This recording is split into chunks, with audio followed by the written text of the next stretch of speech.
उत्तर प्रदेश के मुख्यमंत्री योगी आदित्यनाथ पहुंचे मुरादाबाद की तहसील बिलारी।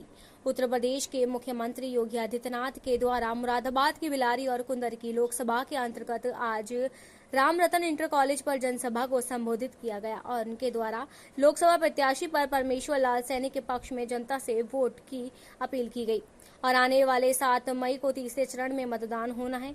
उसको लेकर जनता से अपील की ज्यादा से ज्यादा संख्या में आप वोट का प्रयोग करें, जिससे परसेंटेज में बढ़ोतरी हो। सीएम योगी द्वारा विपक्ष पर जमकर हमला बोला, साथ ही उनके द्वारा मैनिफेस्टो को लेकर भी सवाल खड़े किए गए। विपक्ष के घोषणा पत्र में देश की जनता के लिए कुछ भी नहीं है। सीएम योगी ने कहा कि विपक्ष द्वारा घोषणा पत्र में महिलाओं की मंगलसूत्र जैसी बातों को लेकर भी जिक्र किया, लेकिन हमारी सरकार जनता हित में लगातार कार्य कर रही है। हर चीज जनता तक पहुंचाने का कार्य हमारी सरकार द्वारा किया जा रहा है। अब की बार मोदी को तीसरी बार प्रधानमंत्री बनाने का कार्य जनता करेगी। आज राम रतन इंटर कॉलेज के ग्राउंड पर भारी संख्या में सीएम योगी को सुनने लोग पहुंचे। उनके द्वारा लगातार जय श्री राम के नारे लगाए गए। सीएम योगी के पंडाल के सामने 4 बुलडोजरों को खड़ा किया गया, जिन पर लगातार फूलों की बरसात की गई है।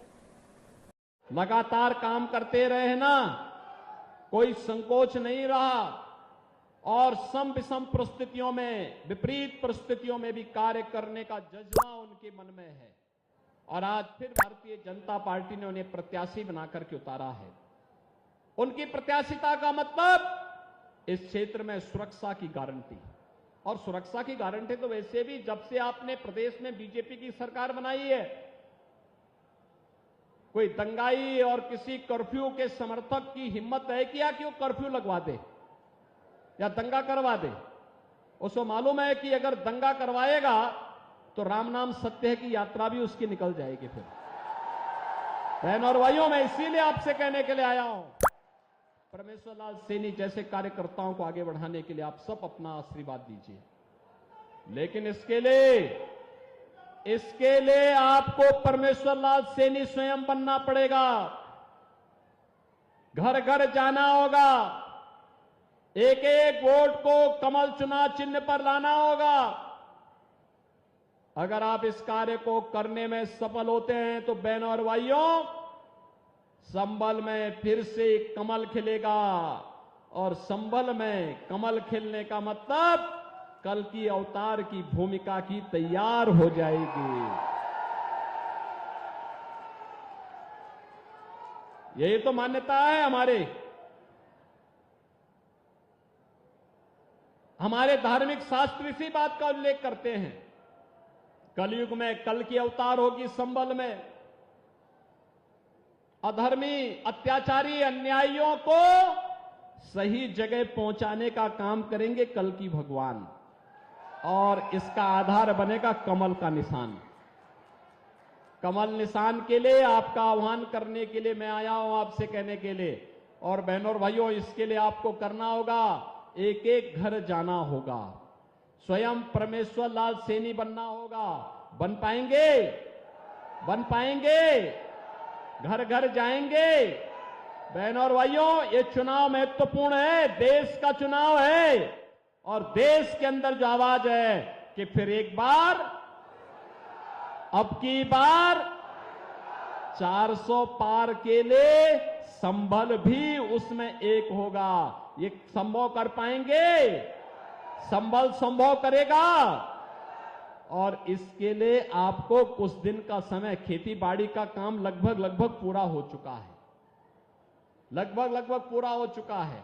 और 5 साल में तो एक बार चुनाव आते हैं, 2 बार आए तो भी क्या दिक्कत आ रही। देश के लिए अगर समय देने की आवश्यकता पड़ेगी, हम 1 दिन नहीं 1 महीने का समय देश के लिए कुर्बान करेंगे।